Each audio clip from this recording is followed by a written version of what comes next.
Juan, un poquito más de sonido, por favor. Sí, no sé qué Te pasa. oigo muy bajo. No, voy a hablar más fuerte. Bueno, pues en la resonancia magnético vamos a ver lo que es hipertenso y hipotenso. En lo que quiere decir hipertenso, pues se va a ver más blanco en la imagen, o sea, va a brillar más, o sea, va a haber una mayor señal. En lo que es hipotenso, pues a ver lo que es más negro, no va a brillar. Siguiente, por No, favor. no hipotenso, es hipointenso o Hipotenso, se me fue. Ahora sí. hiperintenso. Sí, es hiperintenso y hipointenso. Sí, perdón, se me fue. Siguiente, por favor. Esto es diferente a la placa simple de abdomen. Eh, Lo hiperdenso es blanco y en la placa simple de abdomen el aumento de densidad es oscuro, es negro. Y es al revés. Igual que la tomografía, es al revés. sí, la tomografía, pues, bueno, se parece, ¿no? Pero en la tomografía es la radiación, algo así.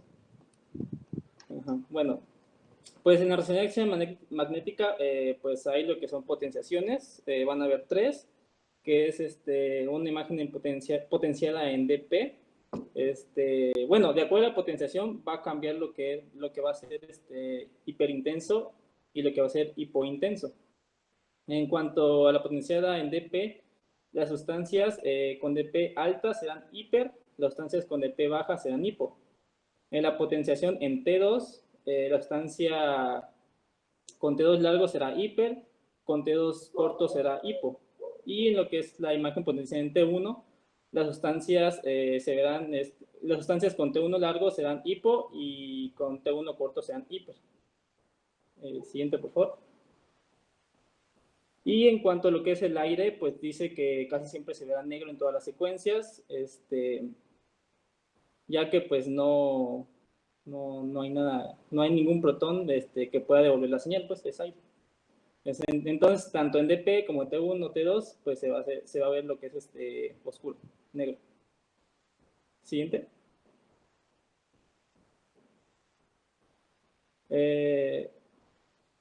Bueno, esto vendría siendo lo mismo que mencioné en cuanto a las sustancias. Vamos a ver principalmente T1 y T2, ya que más adelante veremos que para tomar una resonancia magnética en cuanto a riñón y vías urinarias, pues se va a usar esta potenciación T1 y T2. Bueno, en T1, pues el agua se verá T1 largo en hipo, T1 corto hiper. En T2, en un T2 largo se verá hiper y en un T2 corto se verá hipo. Siguiente, por favor. Bueno, aquí vamos a ver pues, la diferencia que hay. En cuanto al agua va a ser hipointensa en T1, como lo vemos en la derecha, y será hiperintensa en T2, perdón, como lo vemos en la imagen de la izquierda. Siguiente, por favor. Bueno, en cuanto a la grasa, pues la grasa tiene un T1 corto y un T2 cortos. Y va a ser hiperintensa en T1 e hipointensa en T2. Siguiente, por favor. Bueno, para tomar esta resonancia magnética, vamos a pedir al paciente que se ubique en decúbito supino, con los brazos preferiblemente por encima de la cabeza y posición pies a cabeza, perdón, pies cabeza. Dice que se deben utilizar lo que son las bobinas de superficie acopladas en fase para cubrir la totalidad del abdomen. Como referencia se toma el área umbilical para realizar el centrado del estudio. Pues en esta imagen, bueno, en lo que es en esta imagen A, pues podemos lograr ver lo que son los riñones. Tiene unos números rojos cada imagen. En cuanto a el número 1 son los riñones. En la imagen B, el número 2 van a ser los cálices y el número 3 van a ser los uréteres. En la imagen bueno, en la F, que está más abajo a la derecha, pues vamos a lograr ver lo que es la vejiga. Siguiente, por favor.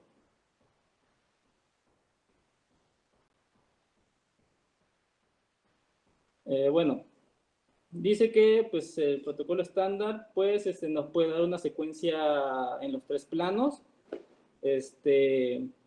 También las secuencias anatómicas, bueno, como mencionaba, las secuencias anatómicas rápidas pues, van a ser potenciadas en lo que es T2, en planos axiales y coronal.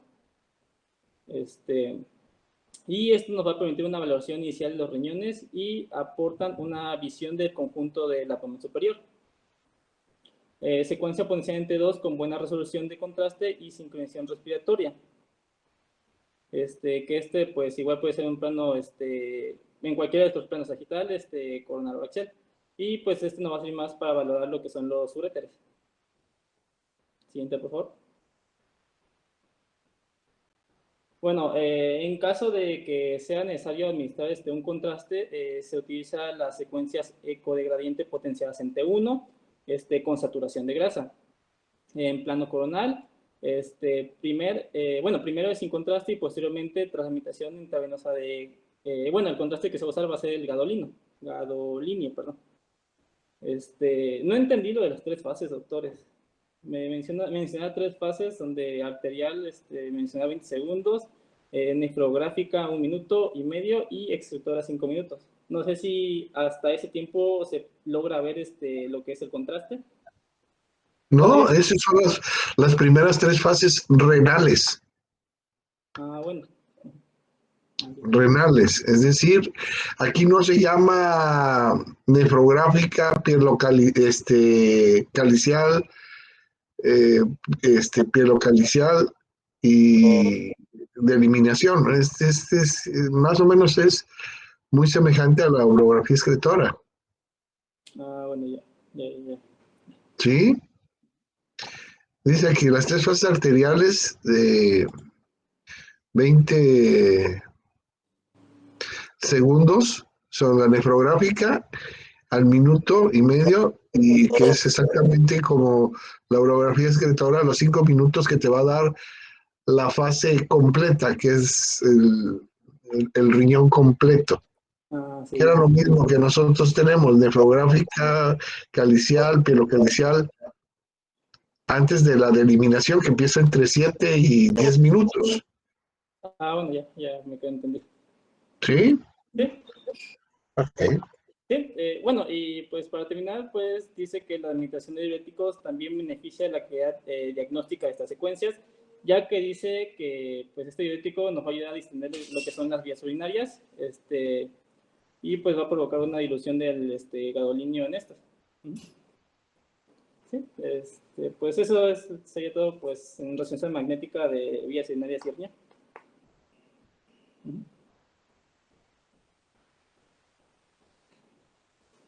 Bueno, si quieren, no sé si tengan preparado el otro tema.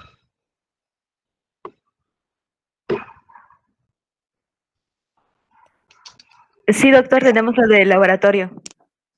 Perfecto, lo adelantemos para que mañana no estemos tan exactos, pues, que podamos hacerlo con tranquilidad.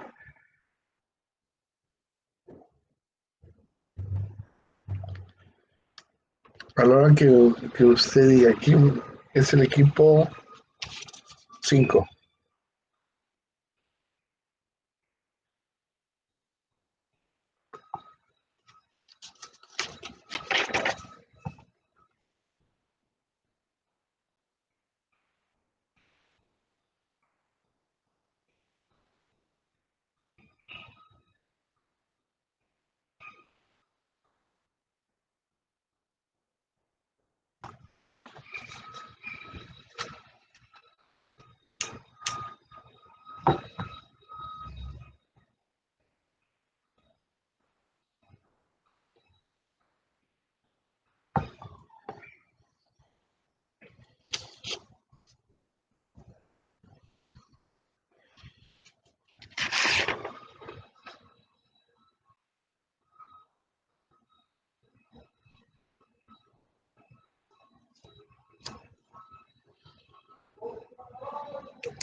¿Se ve la pantalla?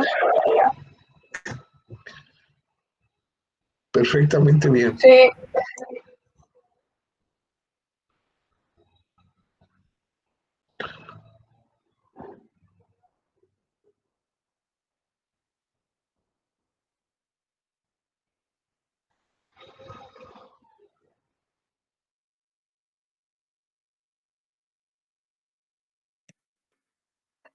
Bueno, nosotros les vamos a hablar un poco acerca de los temas de laboratorio. Yo soy Alejandra y les voy a dar una pequeña introducción. Les voy a hablar un poco sobre tiras reactivas. Posteriormente mis compañeros reafirmarán eso y les voy a hablar sobre la obtención de muestras de recolección de orina. Bueno, iniciamos con el examen general de orina. ¿Le puedes dar al siguiente? Ok, el examen general de orina, como una pequeña introducción, ya tiene bastantes siglos que se viene utilizando. En la Edad Media se utilizaba lo que son los discos de vaso de orina, que es esta imagen que pueden ver, que se diferenciaban por colores y cada color tenía una diferente patología. Ellos decían que la orina reflejaba lo que es el estado de la salud del cuerpo. De hecho, es muy peculiar esto porque Hipócrates decía que la mezcla incorrecta de los humores del cuerpo es lo que generaba la orina y hacía padecer la patología.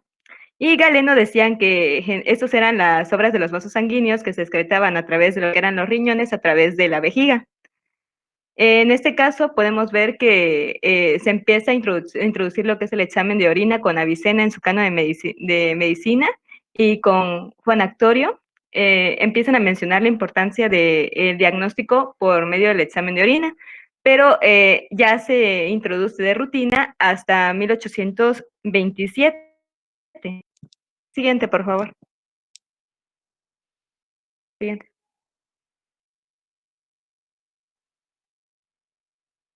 A ver, la parte del ego o el examen general de orina, este es un importante estudio de laboratorio que se va a realizar generalmente en urología para detectar lo que, cuando hay un trastorno en las vías urinarias. Si bien es bastante preciso, también puede ser afectado por algunos factores externos, como al momento de la recolección de la muestra, que las condiciones no sean favorables, que no se analizó de forma oportuna, por así decirlo, se llevó después del periodo de tiempo, y si no se incluyeron todos los parámetros de la muestra de orina, así como también puede afectar lo que es la interpretación de la misma. Para la forma de recolección de lo que es la orina, debe de obtenerse de una manera totalmente limpia y generalmente la primera micción del día. De la primera micción de orina es porque es la orina que tiene más tiempo en la vejiga y porque es la que más datos nos va a dar al momento de analizarse. Como ejemplo podemos poner que digamos que va al baño la persona, pero posteriormente come y la siguiente es la muestra que se va a realizar. En este caso ya se alteraron los factores y podría dar que la muestra de orina generalmente se va a presentar en un estado más alcalino y frecuentemente ya presenta eritrocitos lisados o la cantidad de bacterias se multiplica. Eso también pasa cuando el tiempo después, digamos que tomamos la muestra de recolección y no lo analizamos, pasa media hora. Entonces estos también afectan a la cantidad de bacterias que vamos a tener al tomar la muestra. Por eso es importante que se obtenga de manera limpia y que se lleve a analizar en los primeros momentos después de tomarse la muestra, o se haga en el mismo consultorio o laboratorio. Bueno, para obtener una buena muestra, tenemos que limpiar la parte del meato urinario, generalmente con una solución antiséptica. Esta solución tiene que ser un tipo de solución que no afecte la recolección de orina. Vamos a tener que desechar lo que es el primer chorro, que son aproximadamente los primeros 10 mililitros, y nos vamos a quedar con lo que conocemos como chorro medio. Este chorro medio se va a depositar, preferentemente se deposita en lo que es un recipiente limpio o antiséptico, esto por si es necesario posteriormente realizar un cultivo de orina. Bueno, la muestra... más que antiséptico, estéril, ¿no? Estéril, sí, se me fue la palabra, lo siento. Sí, es estéril. Ok, En este caso también tenemos que tener en cuenta que si se va a realizar lo que es un examen genital o rectal, especialmente en el hombre, no se debería efectuar la muestra después, sino antes. Esto para evitar que haya contaminaciones o secreciones genitales o secreciones prostáticas en la muestra y así tener preferentemente, bueno, tener limpia la muestra que vamos a tomar. Vamos a ver que en el caso de las tiras reactivas que nos van a servir, generalmente esas son pruebas rápidas que vamos a realizar ya sea en emergencias o en el consultorio. ¿Le puedes dar a la siguiente, por favor? Ok, como una pequeña introducción de las tiras reactivas, les había dicho que estas se van a dar generalmente en urgencias, en el consultorio. Y estas tiras reactivas, aquí podemos ver en la imagen, cuentan con unos pequeños cuadritos. Esos cuadritos tienen diferentes tipos de reactivos, los cuales van a cambiar de color al contacto con la orina. Y ya en este caso se llama la reacción que dan. Generalmente estos van a venir con un cuadrito de interpretación. En este caso vemos que el frasco tiene un cuadrito de interpretación por colores que nos va a servir para detectar el resultado en este caso. Bueno, generalmente la tira tiene pruebas de detección cualitativa para lo que viene siendo la bilirrubina, los nitritos y detección cuantitativa de glucosa, cetonas, gravedad específica, sangre, pH, proteínas, urobilinógeno y leucocitos. Ahora bien, también existen lo que son los falsos positivos y los falsos negativos al momento de tomar estas pruebas. ¿Les puede dar a la siguiente, por favor? Cuando hablamos de falsos negativos, podemos poner como ejemplo la glucosa, que tiene factores que pueden hacer, que la pueden hacer variar, como en este caso el ejemplo de un pH de la orina aumentado. La temperatura de la orina puede hacer que varíe los niveles de glucosa que vamos a encontrar al momento de tomar la muestra con tiras reactivas. Y en cuanto al ácido ascórbico, que el ácido ascórbico se puede medir con tiras reactivas cuando vienen 50 miligramos por decilitro, y los cuerpos cetónicos me parece que sean 40 miligramos por decilitro. Bueno, estos pueden dar falsos negativos en algunas muestras que contengan pequeñas cantidades de glucosa, que aproximadamente son de 100 miligramos por decilitro. Y en el caso de la bilirrubina y el urobilinógeno, estas sustancias tienden a ser sensibles a lo que viene siendo la luz del sol. Entonces, una exposición prolongada puede conducir a lo que son los falsos negativos. Igualmente, si encontramos concentraciones de ácido ascórbico de entre 25 a 50 miligramos, puede ser causa de falsos negativos. También algo que es peculiar en eso de falsos negativos es que, si bien no lo incluía ahí, pero también podemos ver es que a veces presentamos, bueno, no se detecta correctamente la sangre, y esto es debido a que a veces tenemos ácido ascórbico o proteínas que pueden reducir lo que es la reactividad o la reacción. Bueno, sigamos. La siguiente, por favor. Ok, ahora en lo que son los falsos positivos, podemos encontrar cetonas, que en este caso vamos a encontrar que se pueden dar falsos positivos en orinas muy pigmentadas o en aquellas que contienen altas cantidades de metabolitos de levodopa. Si recordamos bien, la levodopa es lo que es el precursor de la dopamina y generalmente se da a pacientes que tienen Parkinson. Entonces, en este tipo de pacientes también podemos encontrar falsos positivos de cetonas.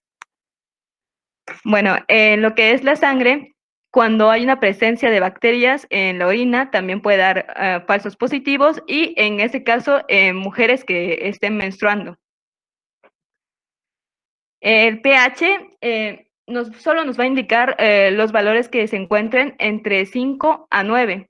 Y igual lo pueden afectar la toma de aspirinas, la acetazolamina, que pueden originar lo que son las orinas alcalinas. Entonces, afectaría al momento del diagnóstico. Siguiente. Bueno, hablando un poquito más de lo que son las obtenciones de muestras, vamos a encontrar que la podemos dividir en dos partes, en varones y mujeres. Entonces, generalmente en varones, cuando estos no son circuncidados, tiende a, bueno, tenemos que hacer lo que es la atracción del glande. Se va a limpiar el glande con una solución antiséptica, se deja pasar lo que es el primer chorro y se recolecta el chorro medio en un frasco preferentemente estéril.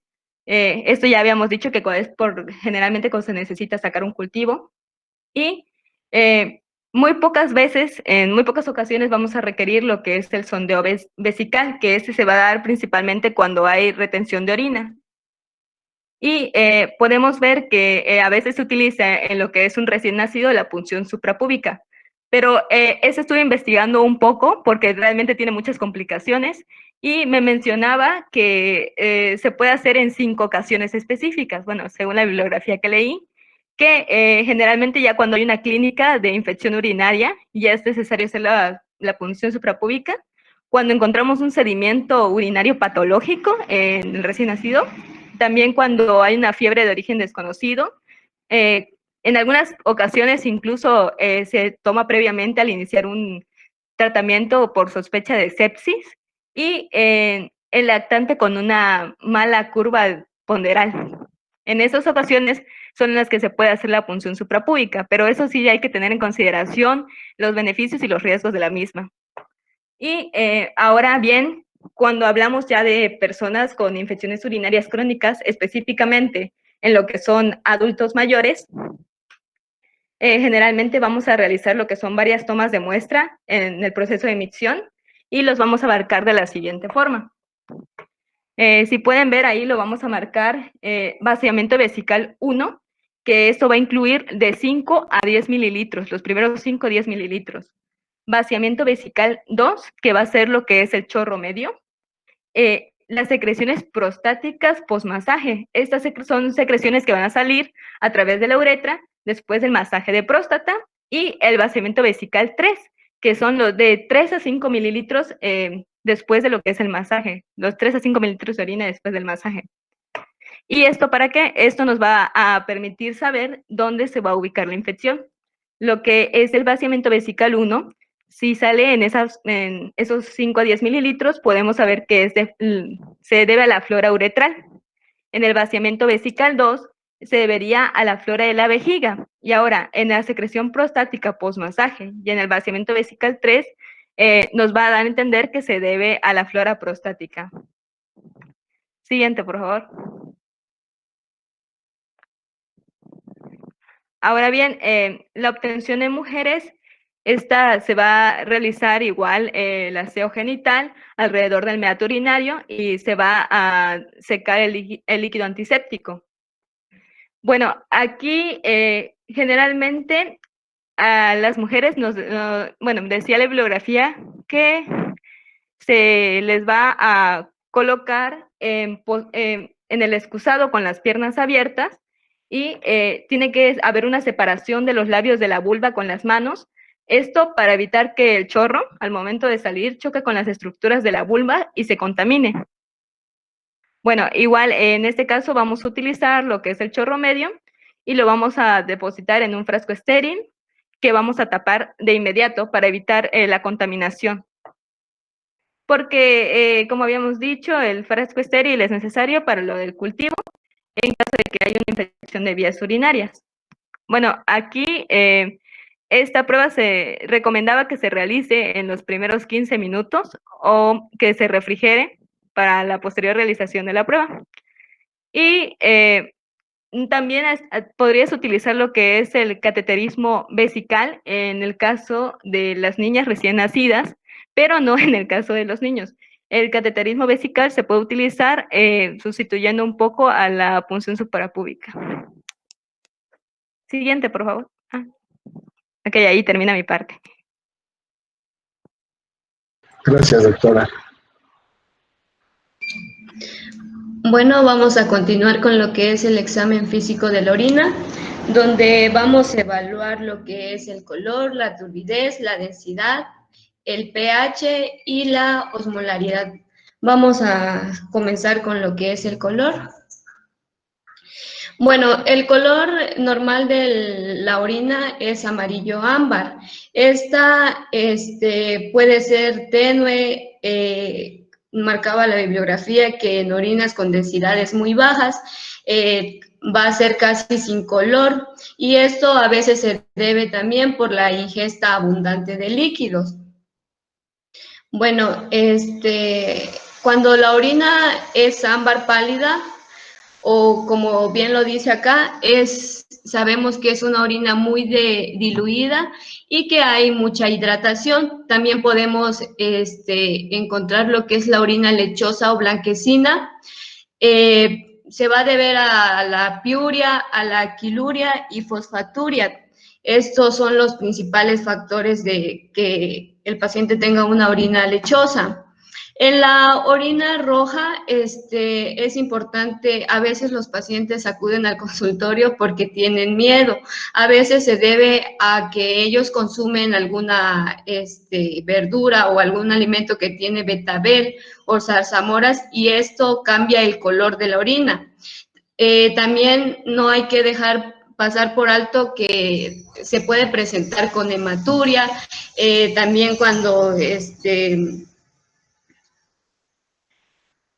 se presenta una orina roja, cuando hay envenenamiento crónico de plomo o mercurio, también cuando se usan medicamentos como lo que es el Rifaprim o rifampicina, es lo más común para que una orina sea roja.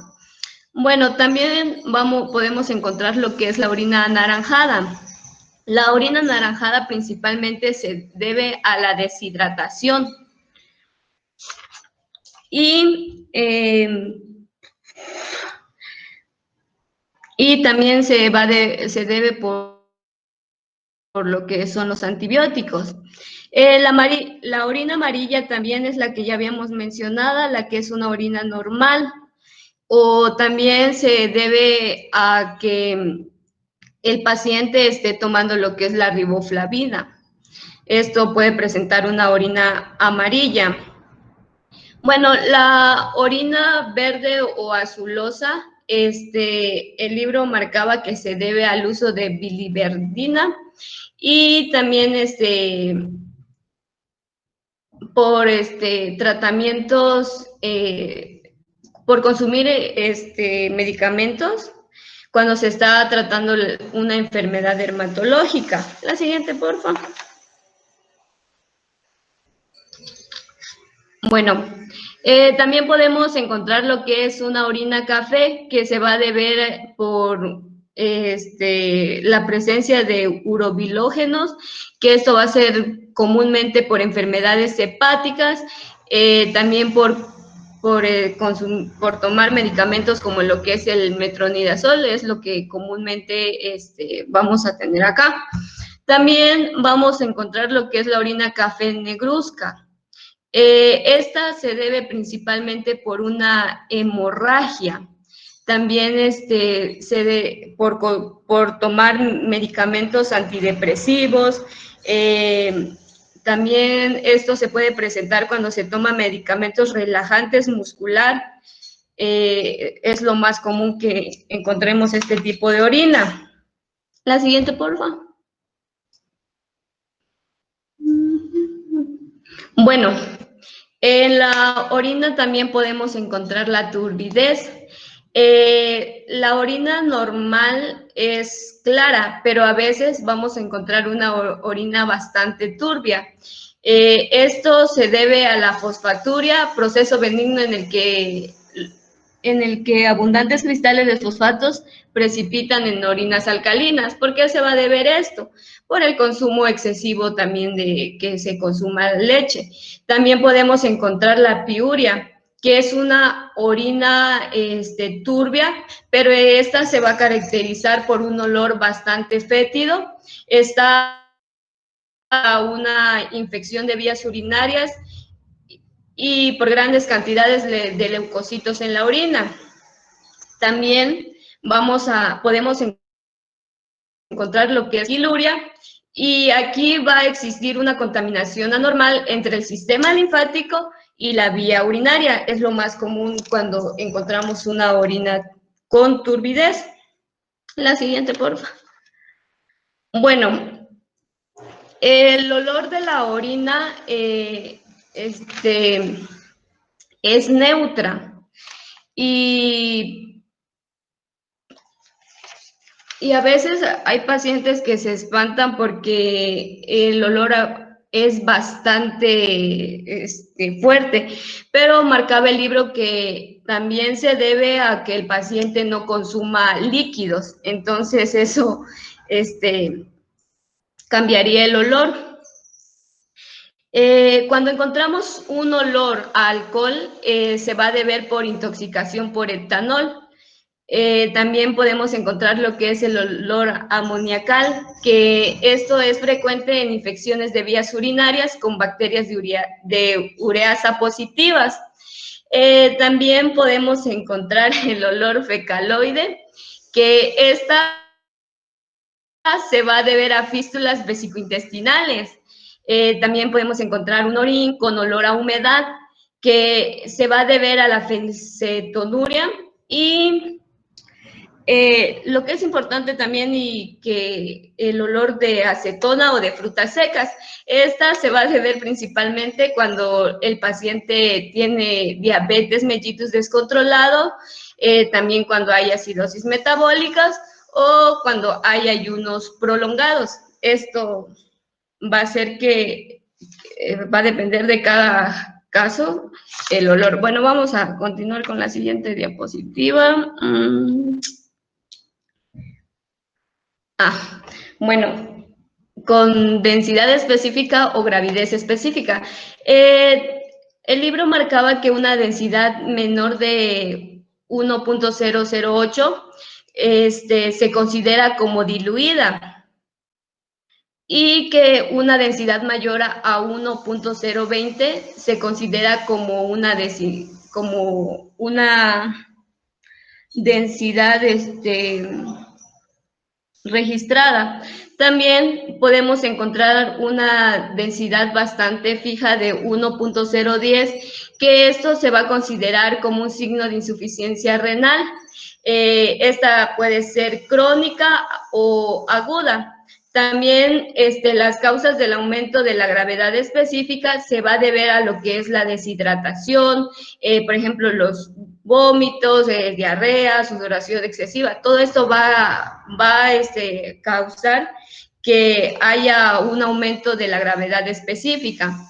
Ahora, también hay causas que disminuyen la densidad específica, como podemos ver que es el consumo excesivo de líquidos, pielonefritis, lo que es la insuficiencia renal, diabetes insípida central. Esto también va a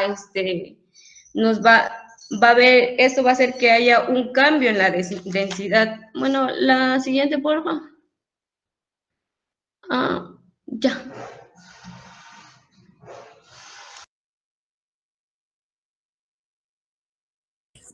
Tantito porque no podía activar el micrófono. Está. Ok, ¿sí me escuchan? Muy bien. Sí, ok, perfecto. Ok, en cuanto a la osmolaridad, bueno, vamos a tener que es una medida de la cantidad de todo el material que se encuentra disuelto en la orina. Como recordamos, pues los líquidos tienen una osmolaridad y esta se va a deber pues a lo que se encuentra contenido en ella. En el caso de la orina, pues vamos a tener que se puede calcular de acuerdo a lo que es el contenido de sodio por 2, bueno, la fórmula que se encuentra en la parte superior, en esta que se encuentra aquí, más la glucosa entre 18 más la urea entre 5.6, lo cual nos puede dar como para calcular lo que es la osmolaridad. Esta se debe encontrar en un rango entre los 50 y 1200 milismoles por litro, que es el rango que tiene el riñón para concentrar la orina. Podemos decir que es como que una medida de concentración de orina, o nos puede guiar en ese aspecto. Cuando esta se encuentra mayor a 850 milismoles por litro, bueno, debe ser mayor, de hecho, 850 milismoles por litro, es cuando hay una restricción de líquidos de 12 a 14 horas. Esto pues va a ser uno de los mejores indicadores de la función renal, ya que pues si este indicador se encuentra en este rango, pues va a ser que se va a significar que la función renal aún está conservada y puede concentrar de manera eficiente la orina. Mediciones mayores se pueden deber a, por ejemplo, enfermedad de Addison, insuficiencia cardíaca congestiva, estado de choque o síndrome de secreción inadecuada de la hormona antidiurética. También nos pueden, no, síndrome de, sí, discreción inadecuada de la hormona antidiurética, en el cual se puede, van a provocar que haya una concentración excesiva de la orina. Y mediciones inferiores pues se pueden deber a lo que puede ser aldosteronismo, diabetes insípida, ingesta excesiva de líquidos, necrosis tubular renal o pielonefritis severa. Todos estos pues van a provocar que el contenido de los solutos en la orina pues disminuya y obviamente pues también su concentración disminuya y disminuyendo por consiguiente su osmolaridad. Ok, en cuanto al pH, pues va a representar lo que es la acidez o alcalinidad de la orina. Su valor promedio pues va a ir de 5.5 a 6.5, que se puede considerar normal. Pero, por ejemplo, en la litis por ácido úrico y en cistina se ha encontrado que pues estas son más frecuentes en un pH ácido y además pues el pH ácido va a favorecer la infección. Los cálculos compuestos de fosfato amónico magnesiano pues van a ser principalmente en pHs alcalinos. En su mayoría se ha encontrado que ahí aparecen y favorecen su aparición. Y medicamentos como la acetazolamida, el citrato de potasio y bicarbonato de sodio pues van a elevar el pH. Sustancias como cloruro de amonio, diuréticos clorotiacídicos, mandelato de metenamina, metionina, pues van a provocar que haya una acidificación del pH. Como les decía, también el pH alto o alcalino se puede ver también, por ejemplo, la succión gástrica, insuficiencia renal, acidosis tubular, infección urinaria o el vómito, pues pueden provocar también que se eleve el pH. Y otras condiciones que nos pueden descender el pH, pues van a ser lo que es enfermedad pulmonar obstructiva crónica, mencionaba el libro, cetoacidosis diabética, diarrea y la inanición. Y bueno, ya pasando un poquito a lo que es el examen químico de la orina, pues vamos a hablar un poquito de lo que es la hematuria, hemoglobinuria, proteínas, glucosa, cetonas, urobilinógeno, bilirrubinas, nitritos y algo de leucocitos. Muy bien, bueno, yo voy a hablar una parte de la hematuria. En cuanto a la hematuria, pues esta se va a considerar hematuria microscópica cuando hay una presencia de 3 o más eritrocitos por campo de gran aumento. En la evaluación microscópica del sedimento, en 2 o 3 muestras que han sido recolectadas de manera eficiente, es decir, con el procedimiento adecuado, pues y se siguen encontrando estos eritrocitos, pues vamos a considerar una hematuria microscópica. Y vamos a tener que, pues, puede ser de origen nefrológico o urológico. Y aquí va a ser importante, pues, conocer las características que nos pueden diferenciar de dónde proviene cada una. Cuanto a la de origen nefrológico, pues generalmente, no siempre, se va a asociar a cilindros, además de una proteinura que va a estar presente. Como va a ser origen nefrológico, cuando hablamos de origen glomerular, en este caso, pues vamos a encontrar que podemos encontrar incluso eritrocitos dismórficos, que eso pues va a ser porque están pasando pues por el glomérulo. Entonces el paso a través de estas estructuras pues va a hacer que los eritrocitos pierdan su forma. Proteinuria y cilindros hemáticos pues pueden ser pues pueden indicar que hay una hematura de origen glomerular. En cuanto a la de origen urológico, vamos a tener que mencionar que se eleva la proteinuria, pero no va a ser significativa y no va a ser mayor de los 100 o 300 miligramos por decilitro, es decir, 2 o 3 cruces. Sin embargo, pues como les mencionaba también en el origen nefrológico, pues podemos encontrar proteinuria.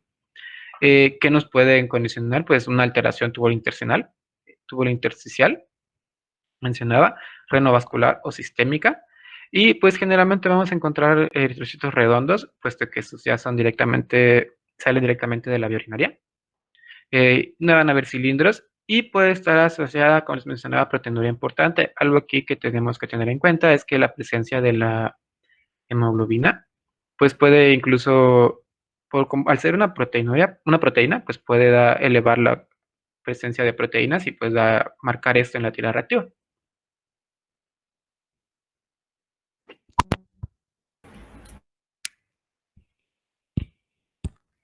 Hematuria, hay una causa muy común que es la hematuria causada por el ejercicio.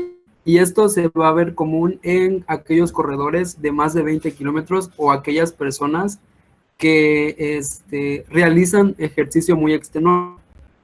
Esta va a tener una característica muy común porque va a desaparecer con el descanso, a pesar de estar la hematuria presente. Cuando el paciente descanse, esta va a desaparecer. Hay que tener presente dos partes o dos orígenes de la hematuria, que puede ser de origen renal o de origen vesical, como ya había dicho mi compañero Néstor. De origen renal, pues van a presentar los eritrocitos dismórficos porque van a viajar, va a tener su origen en el glomérulo y van a viajar estos obteniendo su forma no característica. Y en cambio en el origen vesical, estos van a estar en la mucosa vesical y se van a presentar como puntilleos hemorrágicos, y se va a valorar por medio de las citoscopías. Del origen renal, pues primeramente hay que pensar en una glomerulopatía oculta, si se presenta. Mencionaba que la enfermedad por inmunoglobulina, por IgA, era la más común. Por otro lado, hay que también valorar otras causas como enfermedades vasculares, o si hay embolismos o trombosis de la arteria renal, o bien si hay fístulas arteriovenosas. De estos nos vamos a apoyar de la exploración física, porque esta nos va a dar datos que nos hagan pensar en estas patologías. Vamos a presentar, el paciente va a tener una severa hipertensión, va a haber un soplo abdominal, o bien va a presentar fibrilación auricular. Y dentro de estas, estas van a ser las causas como que más alejadas, digamos, sino las más comunes van a ser la litiasis renal, las infecciones de vías urinarias, o bien que esté presentando tumores el paciente. Siguiente, por favor.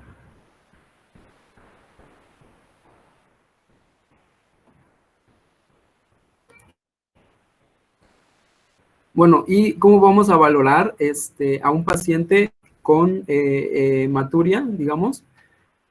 Bueno, vamos a principalmente excluir aquellas causas que nos hagan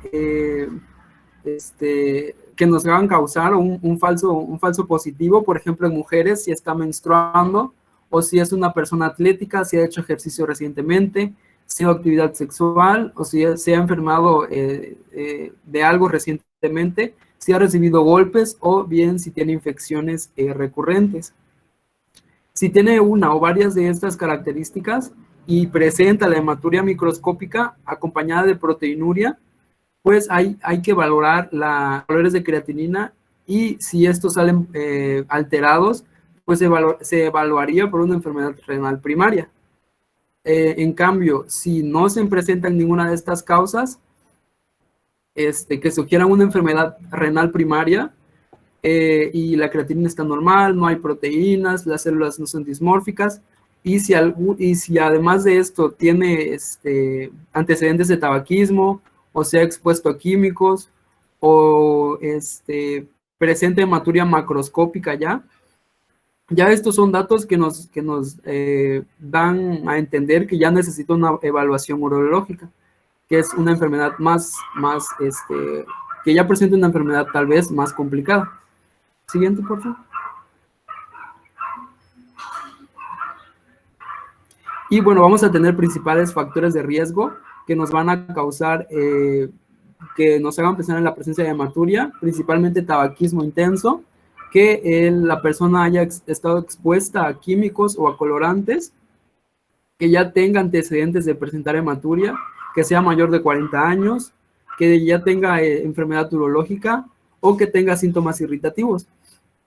O bien mencionaba el abuso de los analgésicos, y si ha realizado radiaciones pélvicas anteriormente. Siguiente, por favor.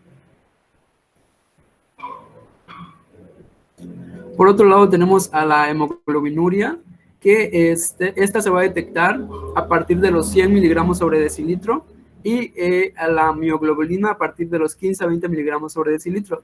Dale otra, porfa. Y esta va a tener como causas principales que el paciente tenga anemia hemolítica o bien infecciosas graves, que tenga quemaduras extensas o haya realizado ejercicio físico intenso. También mencionaba mordeduras de serpientes o de arañas y, como les decía, si realiza ejercicio físico intenso va a presentar una rhabdomiólisis, elevando la hemoglobinuria o mioglobinuria. Por otro lado, la proteinuria, que cuando está presente nos va a hacer sospechar de una enfermedad renal, de una enfermedad vascular o bien de una enfermedad tubulointersticial o glomerular. Dale otra, porfa. De esta, vamos a tener tres causas principales. La primera va a ser de causa glomerular, cuando el glomérulo no está filtrando adecuadamente y deja pasar principalmente a la albúmina, y esta se va a estar excretando constantemente en la orina.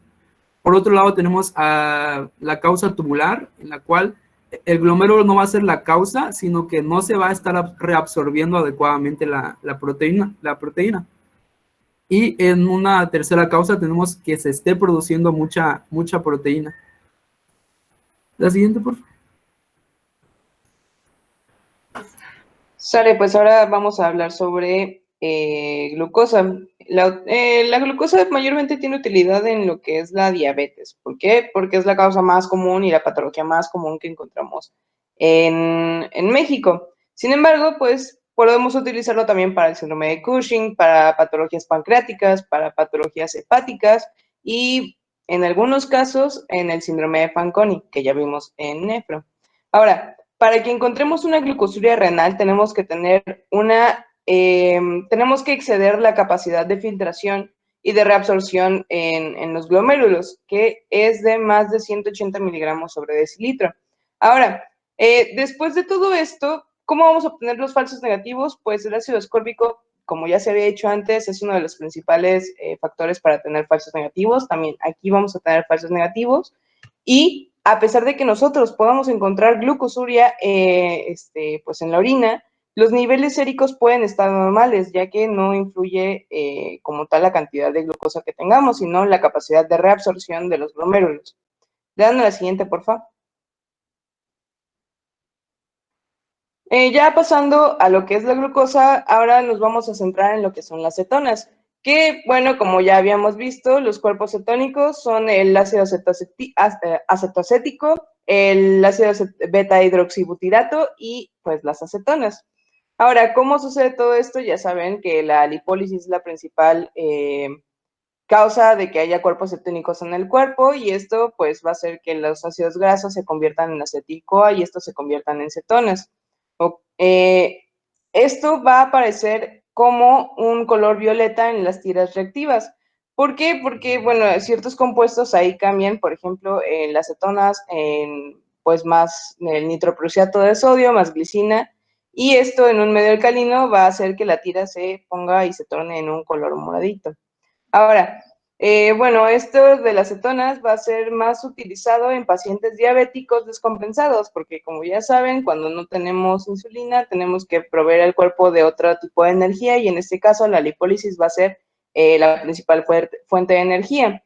También puede ser utilizado en dietas bajas en carbohidratos, como son las dietas keto, que literalmente están haciendo que nuestro cuerpo entre en una cetocidosis para que podamos continuar con esta producción de energía.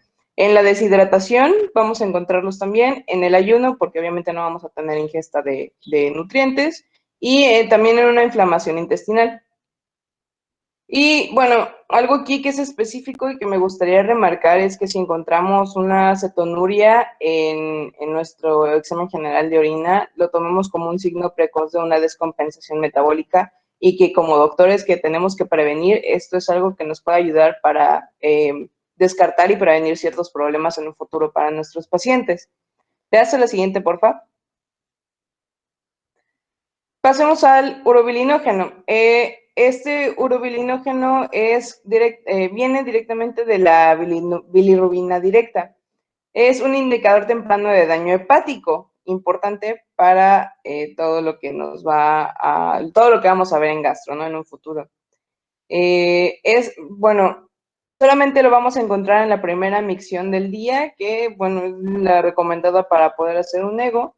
Y vamos a tener diferentes tipos de factores que nos van a dar falsos negativos. Como siempre, el rey de los falsos negativos, el ácido ascórbico. Vamos a también tener como falsos negativos la hepatitis viral grave, que pues nos puede alterar también, como es una hepatitis, todo el hígado está inflamado y obviamente todas nuestras, la bilirrubina que prácticamente se hace en el hígado, pues va a estar dañada. Antibióticos también van a ocasionar cierto tipo de falsos negativos y una obstrucción biliar porque la bilirrubina directa pues va a estar aumentada, ¿no? ¿Le dan a la siguiente, por favor? Ahora, ya hablamos del urobilinógeno y ahora hablamos de la bilirrubina como tal. Y vamos a encontrar la bilirrubina conjugada. Esto nos va a dar un indicio de que tiene o una hepatitis o ictericia obstructiva o cáncer de páncreas o un síndrome de Rotus o Rotter, que literalmente es una hiperbilirrubinemia hereditaria. Vamos a encontrar también enfermedad de Dubin-Johnson y enfermedad renal terminal. Igual, como siempre, los falsos negativos van a ser el ácido ascórbico y los nitritos. En la siguiente, por favor.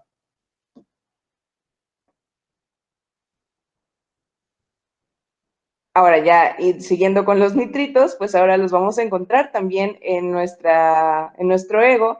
En nuestra tira reactiva, pues va a aparecer igual en moradito. Y pues bueno, esta es una prueba conocida como la prueba de Grace. ¿Qué vamos a encontrar? Vamos a encontrar una bacteriuria tanto de gram negativos como gram positivos, pero pues es más común encontrar gram negativos en el ego. Para que nuestra prueba sea positiva, tiene que tener más de 10.000 gérmenes por mililitro. Y bueno, los falsos negativos son bastantes. Por ejemplo, los organismos incapaces de reducir nitratos, como pues son algunos cocos, la Neisseria gonorrhoeae y la Mycobacterium tuberculosis, que también es muy importante porque recordemos que la tuberculosis también la podemos encontrar en el aparato urinario. Ahora, también una de las cosas que vamos a tener aquí como falsos negativos, pues van a ser el aumento de las micciones y el aumento de la diuresis. ¿Por qué? Porque pues obviamente va a estar diluido todo, o no vamos a tener suficiente cantidad de gérmenes y van a salir negativos. Ahora, si la prueba es positiva, debe confirmarse con un urocultivo porque la sensibilidad es muy baja, o sea, no es demasiado confiable. Por lo tanto, un urocultivo sería lo principal para determinar qué germen está afectando pues nuestro sistema. Lean el siguiente, porfa. Siguiendo con... Doctora, antes de continuar, nada más las tiras reactivas nos sirven nada más para pruebas rápidas, ¿eh? No nos van a determinar ni la calidad ni la alteración que tenga la orina. Siempre hay que estar apoyados, aunque los estudios salgan con leucocituria importante, siempre hay que estar apoyados con un urocultivo. Igual hay pacientes que no tienen infección, digo que aparentemente el examen general de orina es normal y tienen urocultivos realmente alterados. Hay que siempre hacer una relación clínico-laboratorio. Y las tiras reactivas sí nos sirven, pero no son tan específicas como los estudios de laboratorio. Y bueno, yo creo que lo dejamos aquí porque tengo clínica y nos vemos mañana.